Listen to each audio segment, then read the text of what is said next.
আসন্ন জাতীয় নির্বাচনকে সামনে রেখে যখন রাজনৈতিক মাঠ উত্তপ্ত, তখন ভিন্ন এক দৃষ্টান্ত স্থাপন করেছেন ১০ দলের কয়েকজন প্রার্থী।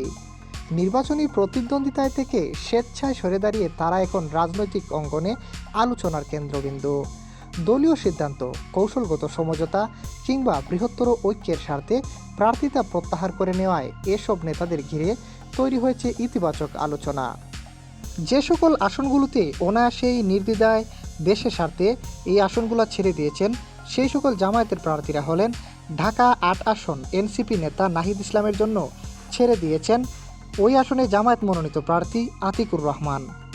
কুমিল্লা ৪ দেবিদ্বার আসনটিও হাসনাত আবদুল্লার জন্য ছেড়ে দিয়েছেন জামায়াতের আরেক প্রার্থী সাইফুল ইসলাম শহীদ। এবং রংপুর ৪ আসনও এনসিপি সদস্য সচিব আক্তারের জন্য ছেড়ে দিলেন জামায়াত নেতা এটিএম আজম খান। মাওলানা মামুনুল হকের জন্য ঢাকা ১৩ আসন ছেড়ে দিলেন জামায়াতের আরেক প্রার্থী মোবারক হোসাইন। রাজনৈতিক বিশ্লেষকদের মতে এই সিদ্ধান্ত শুধু ব্যক্তিগত ত্যাগ নয়, বরং দলীয় শৃঙ্খলা ও জোটগত কৌশলের প্রতিফলন।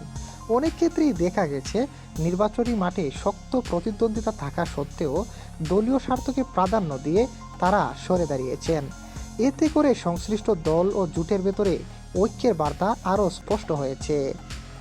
১০ দলের একাধিক প্রার্থী প্রকাশ্যে জানিয়েছেন, ব্যক্তিগত জয় বা পরাজয়ের চেয়ে গণতান্ত্রিক আন্দোলন, দলীয় লক্ষ্য এবং রাজনৈতিক স্থিতিশীলতাই তাদের কাছে বেশি গুরুত্বপূর্ণ। এই অবস্থান সামাজিক যোগাযোগ মাধ্যমেও ইতিবাচক সাড়া ফেলেছে। সমর্থক ও সাধারণ ভোটারদের একটি অংশ এসব প্রার্থীর সিদ্ধান্তকে পরিপক্ব ও দায়িত্বশীল রাজনীতি হিসেবে দেখছেন। রাজনৈতিক মহলের ধারণা, এ ধরনের সিদ্ধান্ত ভবিষ্যতে ১০ দলের অভ্যন্তরীণ সম্পর্ককে আরও মজবুত করবে এবং ভোটের অঙ্কে কৌশলগত সুবিধা এনে দিতে পারে। একই সঙ্গে এটি রাজনীতিতে ত্যাগ ও সমঝোতার নতুন উদাহরণ হিসেবেও বিবেচিত হচ্ছে।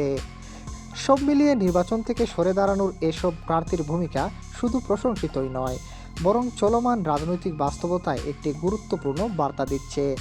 ক্ষমতার লড়াইয়ের বাইরে গিয়েও রাজনীতিতে সম্মান ও গ্রহণযোগ্যতা অর্জন সম্ভব।